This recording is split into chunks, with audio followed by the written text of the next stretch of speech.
여러분 안녕하세요. 강신의 수다입니다. 근황 토크 녹음해 보도록 하겠습니다.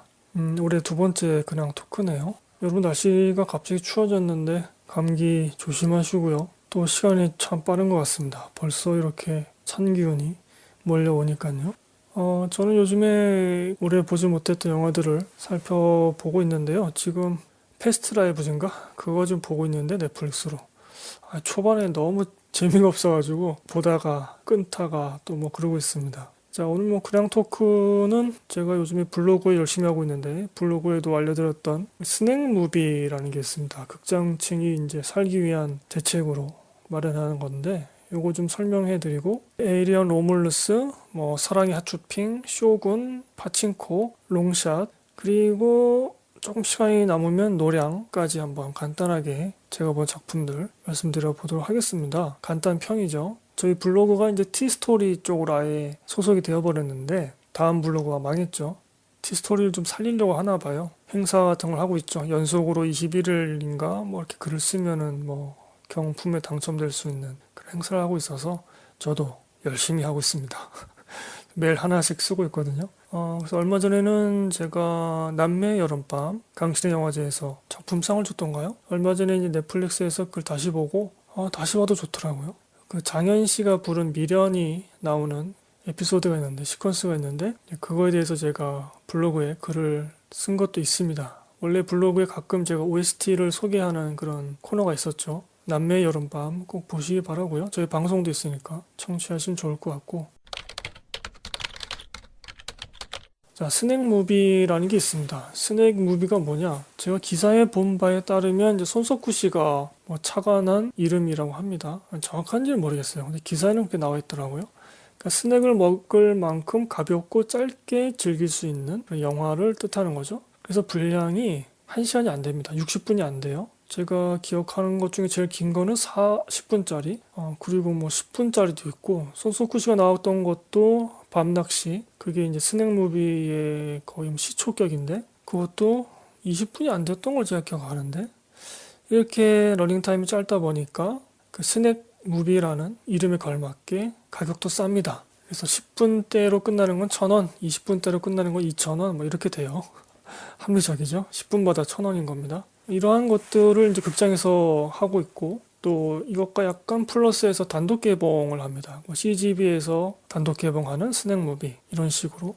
그러니까 이렇게 스낵 무비와 단독 개봉을 하는 것은 이제 극장의 요즘 불황을 극복하려고 하는 그런 전략인 것 같습니다. 이렇게라도 해서 관객들을 극장으로 끌어모으려고 하는 거죠. 제가 방송에서도 말씀드렸는지 모르겠는데 이제 코로나 시대를 지나면서 또 요즘에 멀티플렉스들이 극장값을 많이 올렸기 때문에 그렇게 올라간 극장 표 값처럼 영화로 얻는 그 오락성의 퀄리티가 좋아졌느냐 그건 또 아니거든요. 그래서 관객들이 극장에 가는 선택을 이제 안 하게 됐는데 여하튼 이제 그런 코로나19 시대 또 비싸진 티켓값 이런 것들 때문에 극장을 가지 않게 되니까 제가 사는 도시만 하더라도 체인점 2개가 사라졌습니다. 그 정도로 지금 많이 힘들죠, 극장이. 이러한 것을 좀 타개하고자 하는 방법일진데 제가 또 몇 년 전에 본 영주인의 통계에 따르면 극장의 영화 상영으로 인해서 극장 측이 얻는 수익은 별로 그렇게 크지 않은 걸로 제가 알고 있습니다. 아주 그냥 큰 흥행을 하지 않는 이상 대신에 거기서 팝콘 사 먹고 콜라 사 먹고 이러면서 얻는 수익이 더 큰 걸로 알고 있거든요. 그 원가가 진짜 얼마 안 되는 거죠. 팝콘 한 봉지에. 그게 많이 남는 건데 여하튼 관객들이 극장에 안 오다 보니까 그런 쪽에 팝콘 값으로도 이제 수익이 나지 않는 거죠. 그래서 제가 생각하기로는 이러한 스낵 무비 여기에 이제 단독 개봉하는 것 이것은 극장으로 관객들을 유인해서 싸니까 유인해서 그 안에서 다른 오락적인 것도 할 수 있게끔 지갑을 열 수 있게끔 하려고 하는 전략 아니겠는가 싶습니다. 코로나19 시대를 지나면서 극장이 쇠퇴할 것이다. 예전처럼 다시 회복하지 못할 것이다. 이렇게 생각을 했고 대신에 이제 다른 강구책들을 많이 마련할 것이다 라고 생각했거든요. 그래서 그 당시에 나왔던 기사로는 어떤 극장에서는 이 미술 전시 같은 걸 하기도 하고 대관 같은 거를 좀 활발하게 하고 아니면 이제 실내 클라이밍 같은 거 그걸 설치해서 이제 하는 경우도 있었고 종합 놀이 시설 같은 걸로 바뀌는 과정이라고 생각합니다. 그 극장이라는 공간이 이제는 영화 상영관이 아니라 그냥 종합 놀이 시설 뭐 그런 식으로 탈바꿈 되는 거 아닌가? 그리고 그렇게 되어야 하는 거 아닌가? 또 그럴수록 저같이 지방에 사는 사람들은 더 극장에 접근하기가 어려워지겠죠. 그런 시설비들을 또 어떻게 충당하겠어요? 극장주들이 지방에는 점점 양극화가 되는 거죠. 이렇게 개념이 바뀌다 보면은 그 안에 어떻게 해서든지 간에 그 극장이라는 공간 안에 관객을 오래 묶어둬야 됩니다. 그러니까 처음에는 그 안으로 유인을 해야 되고 관객이 그 안에 왔다면은 오랫동안 머물도록 만들어야 되는 거죠. 그래서 이렇게 여러 가지 오락실이 생긴다던가 극장 안에 뭐 카페가 있다거나 식당이 있다거나 즐길 거리가 계속 붙어가는 거죠. 뭐 안마 의자 같은 것도 많이 생기고 그렇더라고요. 관객이라기보다는 좀 서글프지만 소비자라는 표현이 더 걸맞을 것 같아요. 소비자 입장에서는 이제 극장이라는 것이 선택지에서 많이 후순위로 밀려났기 때문에 이런 스낵 무비, 분량 작고 표값 싼 이런 스낵 무비로 소비자를 극장이라는 공간으로 놀이시설로 유인하는 거다. 그런 것 같습니다. 이런 변화가 지금 일어나고 있다. 이런 말씀을 제 블로그에 써놨습니다. 그런데 우리 청취자분들 저희 블로그까지 오지 않으실 것 같아서 또 영화를 좋아하는 사람으로서 극장의 변화에 대해서는 좀 알고 사는 게 좋지 않을까? 또 이런 생각에 스낵 무비에 대해서 말씀드렸습니다. 이제는 그래서 그야말로 영화가 이제 상품이 되어버린 그런 시대가 되고 있습니다. 그냥 극장에서 살 수 있는 여러 상품 중에 하나가 되어버리는 거죠. 뭐 어쩔 수 없다고 생각하고요. 저는 이렇게라도 해서 극장에서 살아남아야 한다고 생각하는 편이라서 영화는 감상의 대상이지만 극장은 체험의 대상이라고 생각하거든요. 그 극장이 주는 체험감은 대체할 수 없다고 생각하거든요. 그래서 요거를 잘 살려야 된다. 극장 입장에서는. 쓸데없이 진지한 얘기를 좀 했네요. 자, 이제는 영화 간단 평으로 넘어가 보도록 하겠습니다. 제가 이 영화 보고서 이거 진짜 녹음해야 되나 아니면 그냥 토크해서 말해야 되나 정말 고민이 많았습니다. 근데 제가 이미 이 영화에 대한 감상평을 블로그에다 써놨어요. 간단하게 쓰려고 했는데 써놓고 보니까 이거 방송 원고처럼 되어버렸더라고요. 그래서 그걸 그냥 쭉 읽으면은 방송될 것 같긴 한데 이미 블로그에다가 써놨기 때문에 따로 녹음하진 않고 그냥 토크로 그냥 짧게 언급하겠습니다. 에이리언 로뮬루스인데요. 정말 재밌게 봤습니다. 정말 오랜만에 본 영화다운 영화다. 그런 생각이 들 정도였고요. 백투더퓨처 1 이후에 정말 이게 바로 영화지. 이런 생각이 들었거든요. 영화만이 줄 수 있는 오락성을 선사하고 또 그 장르적인 재미가 또 충만하면서 예술 작품으로서 어떤 생각할 거리를 던져주는 이런 게 삼박자가 딱딱딱 맞아 들어가는 그러면서 균형을 잘 잡고 있는 그게 저는 영화다운 영화라고 생각이 드는데 이게 그랬습니다. 에이리언 로물루스. 제가 에이리언 시리즈를 그래도 웬만한 건 다 본 것 같아요. 정말 옛날 거는 한 20몇 년 전인가요? 1탄이? 그걸 어릴 때 봐서 기억이 잘 나지는 않고 그렇긴 합니다만 뭔가 좀 무섭게 봤던 기억도 있고 그 이후에는 뭐 프로메테우스 같은 경우는 굉장히 재미없게 봤기 때문에 관심이 뚝 끊겼고요. 그래서 이 시리즈에 대한 뭐 정보를 많이 갖고 있는 게 또 아니라서 제가 따로 녹음하기도 좀 그렇긴 했습니다. 단순히 어떤 장르적인 재미만을 주는 거라면 제가 이렇게 말씀드리지 않았겠죠. SF 장르를 통해서 이제 인간에 대해서 생각을 하게 되는 그런 게 있잖아요. 특히 로봇 SF는 그게 더 심하고 그러한 뭐 이면에 좀 생각할 거리들 이러한 것들이 너무 관객에게 표출되는 영화들이 있습니다. 우리는 뭐 인간다워야지 나를 희생해서라도 저 사람을 구해야지 뭐 이런 식으로 대놓고 표출하는 그런 영화들이 있는데 그런 것들이 좀 대세였죠 요즘에. 제 기준에는 좀 그런 건 촌스럽다고 느껴지고 근데 이 에이리언 로물루스 같은 경우는 그런 장면들이 있는데 그것이 주된 장면이 아닙니다. 영화 속에서. 그런 생각할 거리를 막 대놓고 관객에게 던지는 영화가 아니라서 더 좋았던 거죠. 영화 속에서 이제 AI가 나오는데 앤디라는 캐릭터입니다. 그 캐릭터가 어떠한 이유로 해서 각성하는 장면이 있습니다. 거기서 특정 대사가 나와요. 지금까지는 내가 당신에게 짐덩어리였지만 이제는 당신을 도울 수 있어서 뭐 좋다 뭐 이런 식으로 대사를 합니다. 근데 그거 보는 순간에 뭔가 좀 섬뜩했습니다. AI가 인간의 요구한 어떤 요청사항 나를 도와줘 이게 아니라 내가 저 인간을 돕기 위해서는 어떤 특정 행동을 해야 되겠구나 라고 생각하는 그런 각성하는 장면이거든요. 그게 이게 멀지 않았다. 우리가 사는 시대에 정말 예언자적인 영화 터미네이터 그곳으로 가는 길을 지금 우리가 걷고 있다라는 걸 보여준 것만 같은 이 에이리언 로물루스에서 AI의 대사 또 장면이었습니다. 그런 장면이 여러 번 나오죠. 요즘 시대에도 이제 인간이 한 가지 정보를 요청하면 10가지 종류의 정보를 제공하는, 예컨대 뭐 만두 맛집 알려줘 이렇게 하면 만두 맛집 알려줄 뿐만 아니라 거기에 가는 교통편, 가장 빠른 시간대, 웨이팅 시간, 사람들이 몰리는 시간대 이런 것까지 다 함께 알려주는 그런 수준으로 올라갔다고 제가 들은 것 같은데, 그러한 수준의 AI에게 어떤 특정 목적을 악의적으로 주입했을 때 어떤 일이 발생하는가, 그 목표가 인간보다 우선시 될 수도 있다는 것을, 그리고 그것이 어떤 이제 기업의 악의에 의해서 기업이 나쁜 짓을 할 수 있는 그런 여지가 될 수 있다, 그것을 보여주는 장면들도 있었습니다. 거기서 나오는 AI가 그런 얘기를 하죠. 인간은 감정적이기 때문에 합리적이고 이성적인 행동을 못해. 그게 어떻게 보면 인간에 대한 비판이기도 한데 그게 인간의 존재를 설명하는 근거이기도 하거든요. 제 생각에는. 인간이기 때문에 우린 비합리적인 걸 합니다. 나를 죽여서 내 아들을 구하는 거죠. 사랑하는 사람을 위해서 내 전 재산을 바치기도 하고, 내 목숨이 위태로울 줄 알면서도 간 이식을 하거나 신장 이식을 하거나 이런 거죠. 비합리성이 어찌 보면 인간성의 근거가 될 수도 있다. 그걸 보여주는 장면이 영화 속에서 나옵니다. 요거까지 말씀드리면 이제 스포일러라서 제가 말씀을 못 드리겠고, 여자 주인공이 도망치다가 되돌아가는 장면이에요. 그걸 보면서 야, 영화가 요거까지 보여주는구나. 정말 이거 재밌네. 그런 생각을 했었거든요. 전 너무 좀 이렇게 지루한 면만 설명해 드렸지만 사실 영화 속에서 계속해서 튀어나오는 그 공포, 이 에이리언 시리즈는 그 공포가 오락성이니까 그게 참 좋았고요. 그렇다고 그 공포가 뭐 아주 무섭거나 그 정도는 아니고, 그 전까지 나왔던 에이리언 시리즈에서 갖가지 요소들을 다 뽑아서 이 영화에 총 집합을 시켰거든요. 그래서 아주 차례대로 영화의 끝에 가서까지도 그러한 것들을 보여줍니다. 이 감독이 에이리언 시리즈의 아주 광팬이라고 하고, 맨 인 더 다크가 만든 연출한 감독이죠. 리들리 스콧 감독에게 뭐 아이디어를 먼저 제안했다 뭐 이런 식의 기사를 본 것 같은데, 시간이 되면 한번 더 보고 싶고요.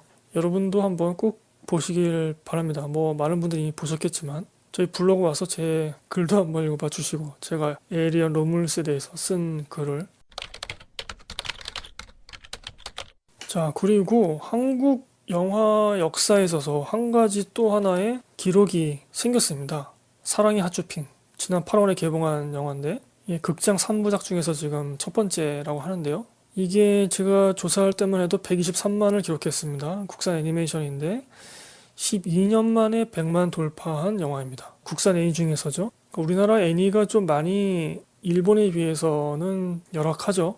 이제 우리나라도 웹툰이 드라마나 영화로 많이 실사화가 되고 있는데, 웹툰이 애니메이션으로 영상화되는 곳은 진짜 거의 없는 것 같습니다. 아직까지도 자본이 이쪽으로 투하되지 않고 있는 건데, 그럼에도 일본 쪽 애니메이션이 국내에서 개봉했을 때는 좀 괜찮은 관객 수를 기록한단 말이죠. 근데 애니메이션을 워낙 잘 만들려면 돈이 많이 들어간다고 제가 알고 있어서 우리나라에도 정말 좋은 그런 만화들이 많은데 많이 아쉽습니다. 우리나라도 좀 국산 애니메이션이 많이 나왔으면 좋겠는데, 여하튼 사랑의 핫쇼핑이 정말 어마어마한 인기를 등였고 국산 애니메이션 12년 만에 100만 돌파했습니다.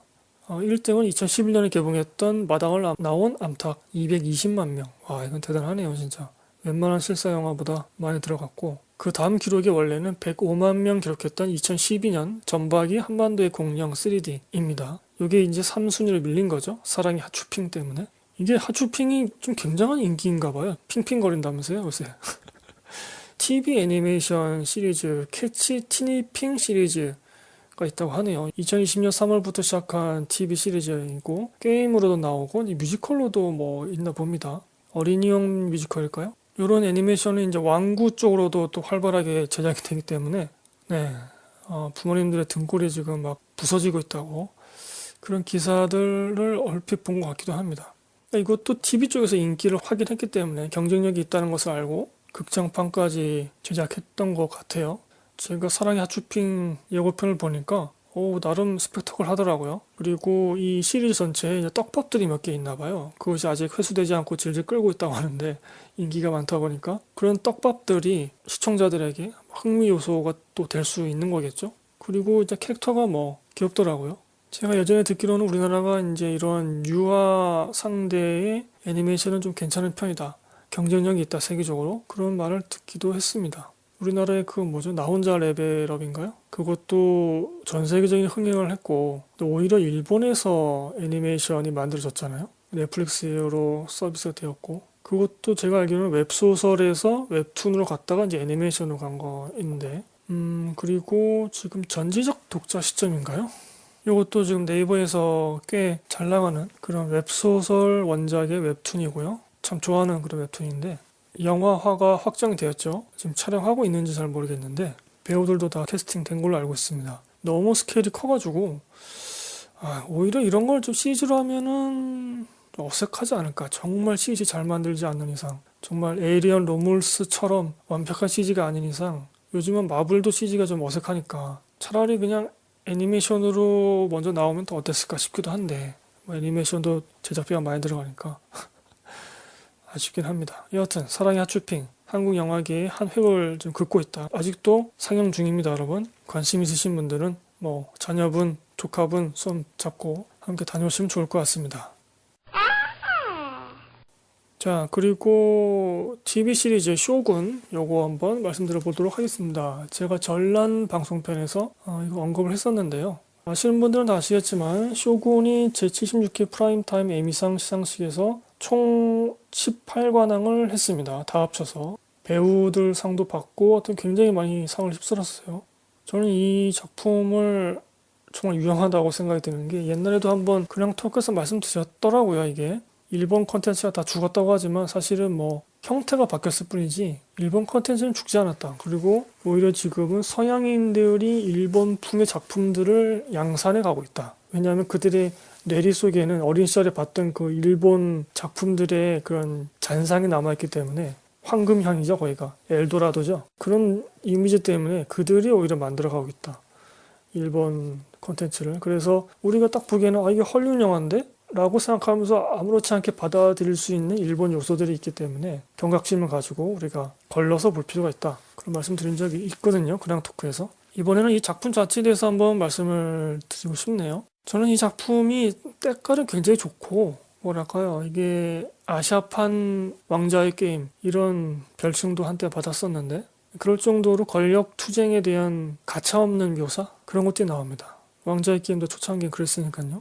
그런데 저는 이 시리즈를 보면서 일본인들의 또 사고 구조라고 해야 될까? 그들의 문화? 그런 것들을 조금 왜 그런 게 생기는지 이해할 수 있는 작품이지 않을까 생각이 들었는데, 전체주의적인 사고 혹은 그런 권력 구조에 대해서 비판하는 그러한 요소가 저는 거의 없다고 생각이 들었습니다. 예컨대 왕자의 게임 같은 경우는 거기에 반대되는 캐릭터가 확실하게 나오거든요.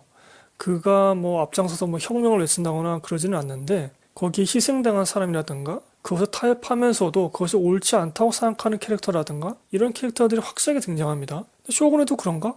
저는 그렇지 않다고 생각해요. 이 작품에서 그렇지만 이제 지진이 일어나서 많은 사람들이 죽습니다. 뭔가 일을 준비하고 있었는데 지진이 일어나 버리죠. 일상적인 자연재해죠. 그러면은 내 가족이 1분 전에 나랑 밥 먹다가 지진 때문에 생이별할 수 있는 거니까, 그런 것에 대한 일상적인 죽음의 불안이 있는 것 같아요. 이 작품을 보니까 그거를 좀 절실하게 좀 볼 수 있었는데, 그러한 죽음, 일상적인 죽음의 불안을 죽음에 대한 미화나 탐미적 욕망 등으로 회피하는 거 아닌가? 도망가고 있는 거 아닌가? 내가 우리 가문을 위해서 죽는 거는 자랑스러운 거야, 그러면서 할복하고 뭐 이런 거, 이런 것들에 대한 작품의 태도가 저는 마음에 들지 않았어요. 소위 말하는 문화의 다양성, 그 나라의 문화니까 존중해야지, 이해할 수는 있겠죠. 하지만 그것을 우리가 용납한다거나 좋게 본다거나 문화의 다양성으로 그것을 존중한다거나 이건 아니지 않나요? 그것을 구분해야 된다고 생각하는데, 이 영화 속에서는 그 구분이 안 된다고 저는 생각합니다. 오히려 약간 좀 경외하는 듯한 그런 느낌이 들었어요.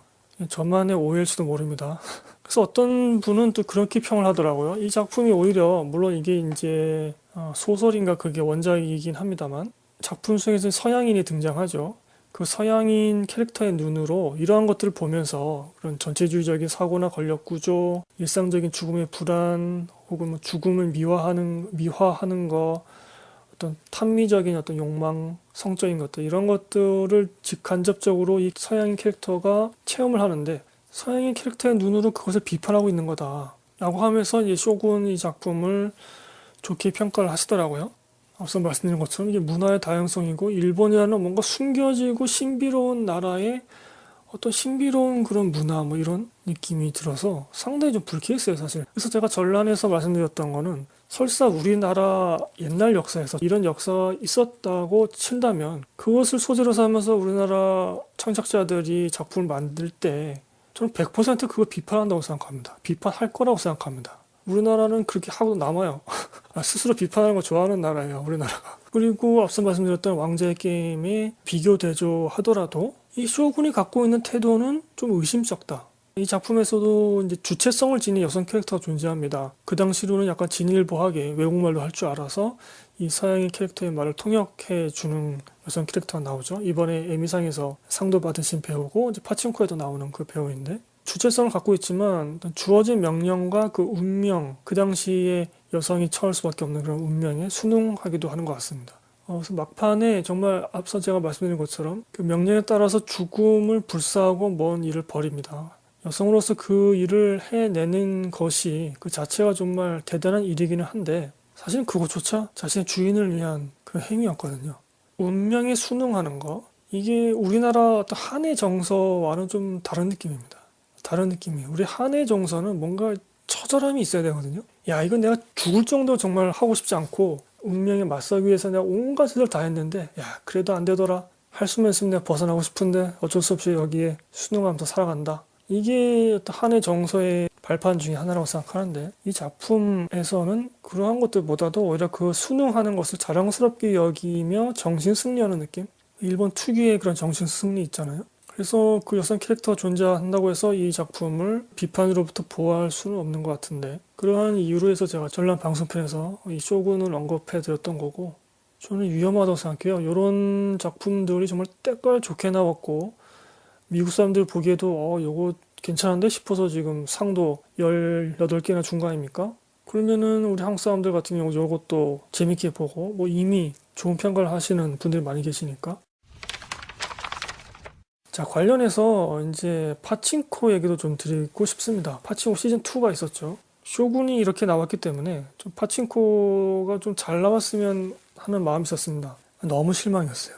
그리고 좀 위험한 장면들이 많이 있다고 생각합니다. 시즌 1에서도 좀 그러한 느낌 들긴 했었거든요. 그 관동 대학살 에피소드가 나왔을 때 그것을 너무 좀 영화적으로 혹은 시적으로 처리한답시고 간략화하고 피해자의 충격이나 아픔이나 상처를 너무 축소시켜서 보여주는 감이 있었습니다. 심지어 이건 제일동포의 이야기인데 왜 그렇게 보여줄까? 그런 좀 의문이 들었었거든요. 근데 시즌2에서는 그게 더 심해졌어요. 너무 실망해요.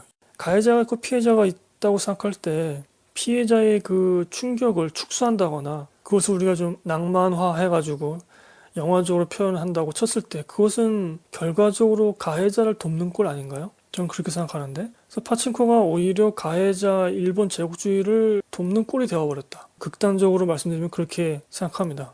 그러니까 시즌2 마지막 8화 엔딩 장면이 이제 파친코 간판이 나오는데 뭐 자세하게 말씀 못 드리죠. 스포기 때문에. 그래서 우리는 정말 머리가 좋고 열심히 공부하고 뭐 어쩌고저쩌고 하더라도 그 시절의 제일동포들은 이런 사행성 사업으로 귀결할 수밖에 없었구나. 정말 그런 차별과 시대적 아픔이 있었구나. 그걸 상징하는 장면이긴 합니다. 이걸로 퉁쳐버리기 힘들 정도로 이상하고 위험한 장면이 많았다는 거죠. 징용 에피소드가 나옵니다. 이 작품에서는 자발적으로 참여한 걸로 나오게 되죠. 제일동포가 자발적으로 참여했다. 뭐 실제로 그런 분들이 있었을 수도 있겠죠. 근데 지금 문제가 되고 있는 것은 강제징용이잖아요. 강제징용에 대한 얘기는 안 나옵니다. 그리고 차별에 대한 얘기는 나와요. 내가 자발적으로 어떤 회사에 가서 일하는데 혹은 뭐 광산에 가서 일하는데 일본 사람하고 우리 사람하고 너무 차별을 하더라. 이 얘기를 하는데 강제로 끌려가서 핍박받고 임금 뺏기고 뭐 이런 얘기는 거의 안 나왔던 것 같아요. 이 피해자 역사 현실을 너무 낭만화시킨 것 같았고 징용 에피소드에서 너무 미국의 위치에서 바라본 제일동포라는 생각이 들었습니다. 일본 전직 야쿠자가 이제 제일동포들을 돕는 그런 다큐멘터리가 있었죠. 카운터스라고 저희도 방송에서 녹음한 적이 있는데 전직 일본 야쿠자가 갖고 있는 그 처절한 마음조차 파친코 시즌2에서 느껴지지 않았습니다. 그냥 예쁘장하게 어떻게 하면 보여줄까? 어떻게 하면 예술적으로 보여줄까? 이런 것만 느껴졌고요. 그리고 이제 징용 에피소드와 연결되는 게 핵폭탄 투하 장면이 나오는데 제일동포가 거기서 n분의 1이 돼버립니다.